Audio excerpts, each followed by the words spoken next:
Hey everybody, it's Nancy Norbeck and I'm here with this week's Creative Pep Talk, and I want to talk to you this week about something that I've been talking about a lot lately when I've been on other folks' podcasts, but I haven't talked about it here yet. And it's this: be nice to yourself. That may sound obvious, but the thing is, we don't do it a lot.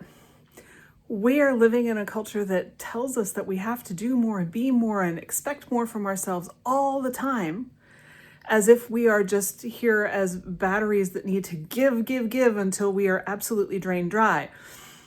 Here's a surprise. That's not what human beings are. And so, the constant pressure for productivity to do more and be more, it's gonna wear you out. It's not really good for you. And also, especially in the creative realm, but also in a lot of other places in life, it doesn't work very well. I mean, you've heard the expression, don't should on yourself. I know you have, because it's been around for a while. And the fact is, we should on ourselves all the time. There are plenty of other people out there who will quite happily should on you for you. They do not need your help. And you do not need the internalized should that is, quite frankly, even worse than the one you get from your boss, your spouse, your friends, the people on TV, the folks on Instagram, whoever it is that's shooting on you at this particular moment. There's plenty of it to go around without you adding to it. And here's the thing. Most of us hate being told what to do. Whether that is in a creative venue or at work or at home, could you clean the kitchen? Yeah, you probably would have cleaned the kitchen on your own, but now that somebody else told you to do it, you don't want to anymore because now you resent it, right? Most of us hate being told what to do. And then we turn around and we should on ourselves all the time. And for some strange, bizarre reason, we expect that it's going to work. Now, with any luck, you are already asking yourself, how well does this work for me? You're probably already thinking, when was the last time I did this to myself and how well did it work? And you may even be concluding, you know what? Didn't really accomplish what I wanted it to. Here's the thing. Being mean to ourselves always makes it harder and never, ever works. If it worked, you wouldn't still be doing it because, quite frankly, at the rate that most of us are mean to ourselves, we would already have achieved complete perfection and possibly godhood if it worked. I don't know about you. I have definitely not achieved godhood, and I have no idea how far I am from perfection because it is so far off in the distance that I have no prayer of seeing it. How about you?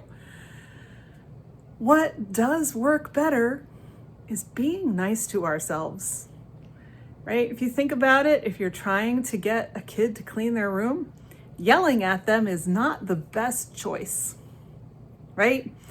Kids don't respond well to being yelled at. Spoiler, nobody responds well to being yelled at. So you have to come at it from a different angle. Coming at it from an angle of encouragement or positivity is gonna get you farther than yelling, whether it's at the kid or yourself. And the thing is, yelling at yourself is an attack on yourself. We don't think about it that way because we haven't been taught to think about it that way, but it is. And I recently heard Martha Beck, who I know I mention a lot because I love her, and she's great. There's good reason for that. Mention that Gloria Steinem never attacks herself, and therefore no one else can attack her, because she just has built up this ability to not let that stuff in. When you attack yourself, you are much more likely to believe the attacks that come from others. Because, hey, you're already telling yourself that you're crap. So what's not to believe when somebody else says it? But if you don't believe that, you're not going to believe it when someone else says it to you, right? If somebody walked up to you and said, you're a 20-foot blue alligator, You look at them like they're crazy because you know that's not true. We only get upset with the things other people tell us when we think that they're true. And the fact that we tell ourselves stuff like this makes it all the harder for us to disbelieve the crap that we are told by other people. And this is all part of the same thing, right? Shooting on ourselves, yelling at ourselves, all of that is about being mean to ourselves. It's also about judging ourselves, which is a whole other topic. Maybe we'll talk about that next time.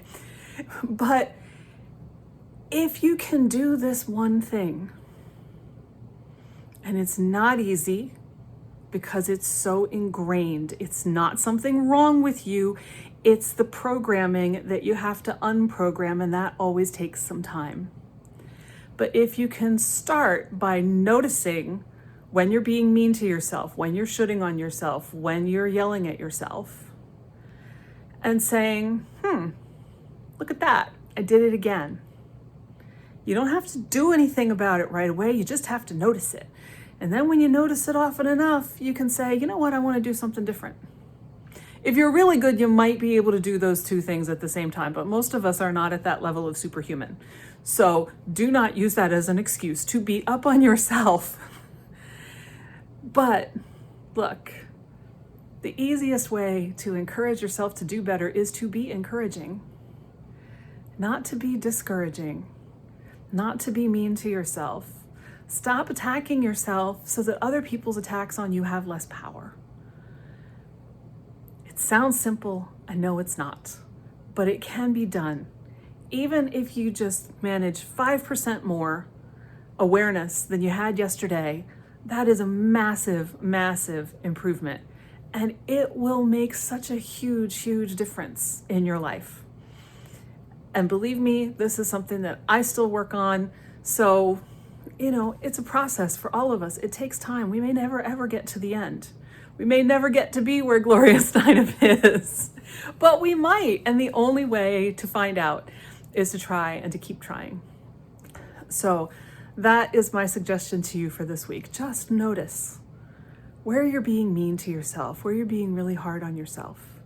Start to pay attention to that. And once you do, you can make changes, and they will make your life so much better, creatively and everywhere else in your life. I would love to hear how this goes for you. I would love to hear even if you're frustrated, because that's a natural part of the process, and I think we should acknowledge that.